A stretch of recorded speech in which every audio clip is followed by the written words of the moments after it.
Hi everyone, thank you so much for joining me today. In today's tutorial, we'll be doing something a little bit different.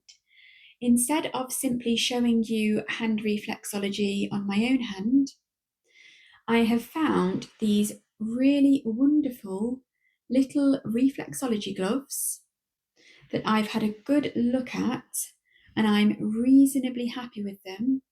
I've cross-referenced them with my own reflexology notes and all of my books from when I qualified.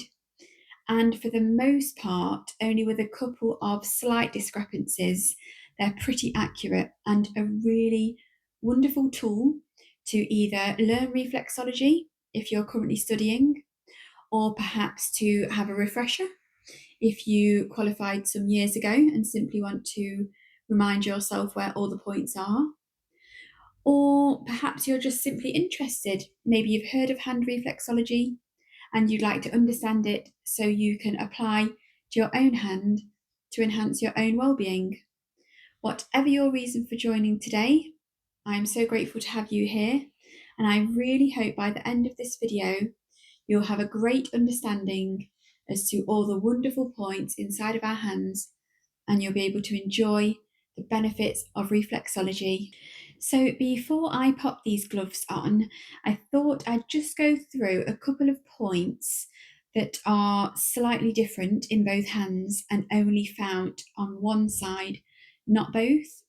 For the most part, they are pretty much a mirror image. However, just like the feet, there's just a few points that are only in the left or only in the right. So if we take a look just at the left first, the heart and spleen are only on the left-hand side. The descending colon, which runs up and round, is only on the left. And the sigmoid colon is only on the left. If we move to the right, one error with these gloves, unfortunately, is they've popped the sigmoid colon on the right as well, but that should not be there. I'll go ahead and actually pop a diagram for you on screen now, just so you can see that on the body inside, the sigmoid is only on the left. So if you do get yourself some of these wonderful gloves, then maybe just pop a little cross over that because that is not there, okay? And again, on the right, the liver is only on the right-hand side just there. The gallbladder is only on the right-hand side. And the ascending colon, which is just here, which runs up and round and down, that is only on the right-hand side of the body, okay? And the appendix, sorry, that's another point actually they've not popped on here. Just below the sort of gallbladder around there should be the appendix as well. But other than that, they are accurate, and we'll now go ahead and take a look at the left palm. So here we go. I've popped on the left glove so we could take a look at the palmar aspect of the hand. And we'll start at the top of the body, which is of course the head. So the head is located at the top of the thumb, the nose and the neck. So just think thumb, head. That's just a really easy way to remember it. And then if we go across the finger pads at the tip, we have the nose, the eyes and the ears. So of course, everything that's on the head. Particularly wonderful if you're suffering with, say, a cold, congestion, sinuses, eye infections, ear infections. You can press any of these points and feel some real relief. And of course, headaches and migraines, really wonderful to give some attention just to the thumb, press, squeeze, hold, just to relieve some of that tension you may be feeling from headaches or migraines. And also, pay attention just below to the neck, because often tension from the neck is what can cause a headache, okay? So just give some real attention to that as well. As we just come to the lower half of the fingers here, The heart should not be there because the heart is not in the finger, as we know, it's much further below. Okay, so forgive me, I've no idea why they've popped that there. Maybe there's a reason I'm unaware of, but certainly in my official books, when I learned and qualified, it's not represented in the fingers. Again, with the intestine, the only place I know the intestine to be located in the hand would be right down on the palm, which we'll get to shortly. Now, of course, through intrigue, I did some research, and interestingly, whilst I'm, and perhaps you are, very familiar with the brain gut axis, we all know that, well, perhaps shouldn't be presumptuous there, but hopefully you know of the brain gut axis and just how intrinsically linked they are, but I shan't dive into that for now. However, I also have come to learn that there is something called the eye gut axis, and that there seems to be, and I must confess I didn't know of this, lots of eye related conditions and problems which stem from the gut. So I imagine that perhaps they've popped this intestine point on the finger because if you're suffering with eye gut axis issues, you could actually go ahead and work this point of the finger with the view to work those 2 points together and, of course, provide some relief. So I'm going to assume, hopefully, that is why that's there. It would seem to make some sense logically, okay? I've just taken a quick pause in the video and just popped on screen some of the most commonly known conditions affected by the eye gut axis, a few of which you may have heard of. So if we then go ahead and just come below the fingers, we have the shoulder. Really wonderful to work there if you're suffering with neck and shoulder issues. To work both of those points together is really beneficial. We then have the trapezius, which is of course below the neck. Again, really wonderful to work all along there. Then we have the lungs just down there. The solar plexus, as I know it, or on here, the enteric plexus. Solar plexus is generally where we would always begin reflexology.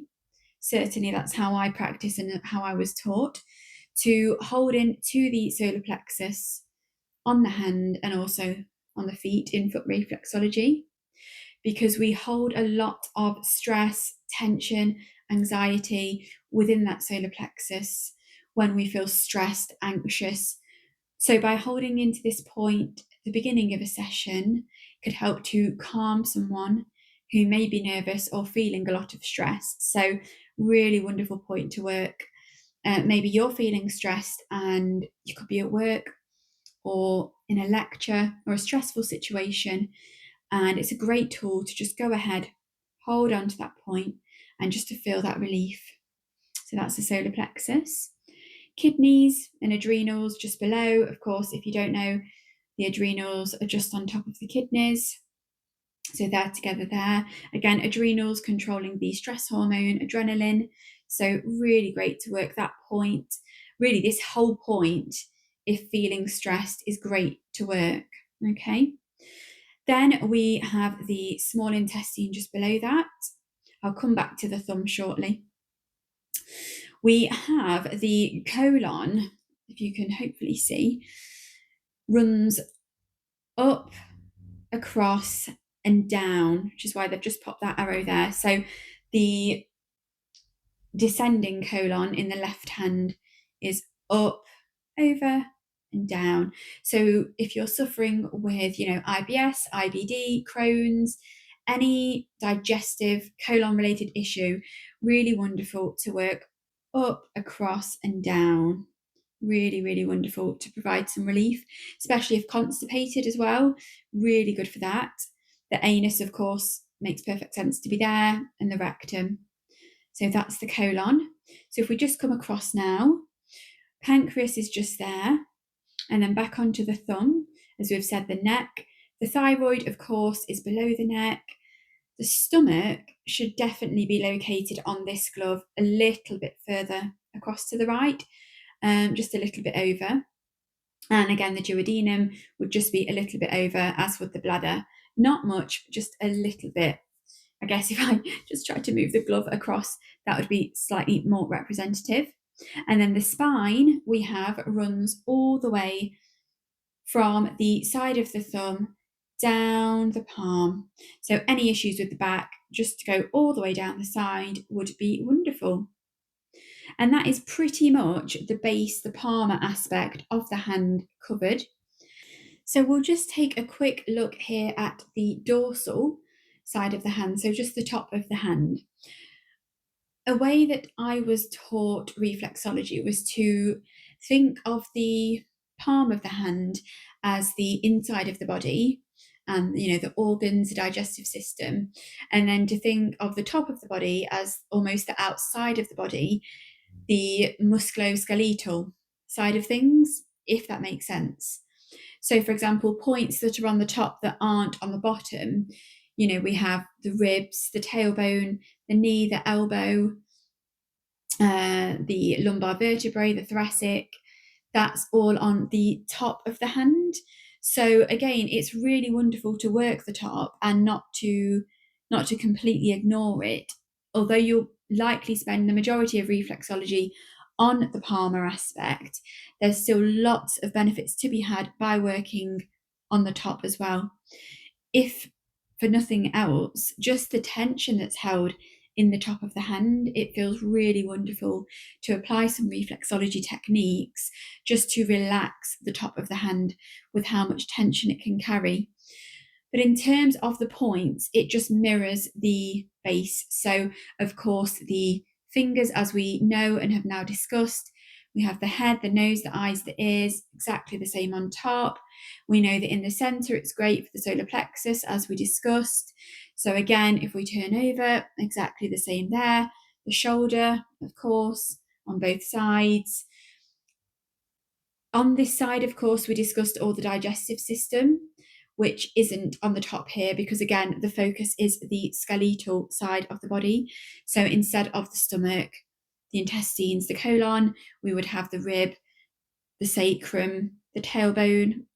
So hopefully that makes some sense to you. So really wonderful to work on both sides of the hand. So we'll now go ahead, we've explored the left hand, and let's take a quick look at the right. Won't take too long to look at that, as we already know most of the points are the same, but we'll just take a quick look at the differences. So, as we said at the beginning, just a couple of points that are different. Now, as if you've been listening and made it this far, thank you, you will know that the spleen is only on the left-hand side of the body and actually should not be in this right palm. So again, we can please forget that's there. So no spleen on the right-hand side. As we said, we know the gallbladder is only on the right, which is correct. We know the appendix would be around here. Should it be on the glove, it would be there. We know that the ascending colon is only in the right hand also. And as we can see here with the arrows, we know the descending, of course, goes down and the ascending, of course, goes up. So the ascending colon runs up, round, and then, of course, the descending on the other side would meet it and go up, down, okay? So the colon, just there, okay? The lung, as we said, lungs in both hands, so that's correct. Everything else is pretty much exactly the same. So, nose, eyes, ears, head, neck, thyroid, spine. Yeah, I shan't bore you going through all the points as we've already discussed those. And again, it's pretty much the same on the dorsal aspect of the hand. Just making sure I can't see any differences there. But I don't believe I can. No, pretty much spot on. So that is both of the hands. I hope that's made sense to you. We can now go ahead. Let's get rid of those fantastic gloves for now. And let's, in real life, see how a little bit of hand reflexology would look. This little wonderful stick I've been using is a reflexology tool. with 2 different ends. So of course this little one here, fantastic for precise points. I also use this during face reflexology. And then of course the larger point, just to really hold in to the larger organs, okay? But for sake of this demonstration, as of course I understand you may not have one of these to hand, we'll just go ahead and use our wonderful nature's tools, which is of course our own fingers, which is how we would generally apply reflexology with the absence of any extra tools. So a great place to start our reflexology would be in that solar plexus, holding and palpating a few times until we feel as though any tension that we're holding is getting released. So you do that as many times as you like.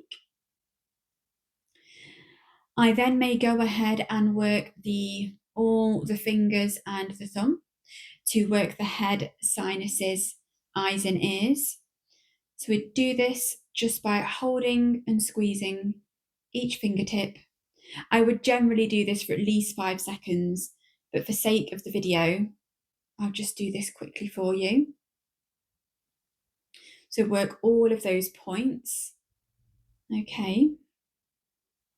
If I was suffering with a headache, I would give a lot of focus, or of course my client was suffering, would focus in on the thumb, holding into both the head and the neck, and making sure to squeeze and press, and just to relieve any tension in those areas. And again, you can repeat this as many times as you like. Of course, depending on how long your session may be, if you're practicing this on a client, you would adapt the amount of times you do a technique to the time of the treatment, okay? So we've worked the head, we've worked the neck. The shoulder, of course, would likely be tight as well if the neck was. So we would just go ahead and work the shoulder. And this little move I'm doing just here with my thumb is the main technique used in reflexology, which is called thumb walking, otherwise known as the caterpillar. It's a very slow movement where we just walk the thumb along specific points to break down any blockages. And you can do this completely dry. However, if you are suffering with a little dryness on the hand, popping on some cream or balm would allow for the whole treatment just to be a lot more enjoyable, and also for you to glide across the skin easier. But for sake of today, I'm just doing this dry. So we've worked the shoulder. If we're suffering perhaps with any respiratory issues, of course, we know the lungs are here. So we'd work across the lungs to relieve perhaps any cold symptoms, congestion, asthma. We'd work across the lungs just here. If you have any digestive issues, then of course we'd go ahead and work just on the palm here. And as we discussed earlier, we already know the descending colon is in the left hand.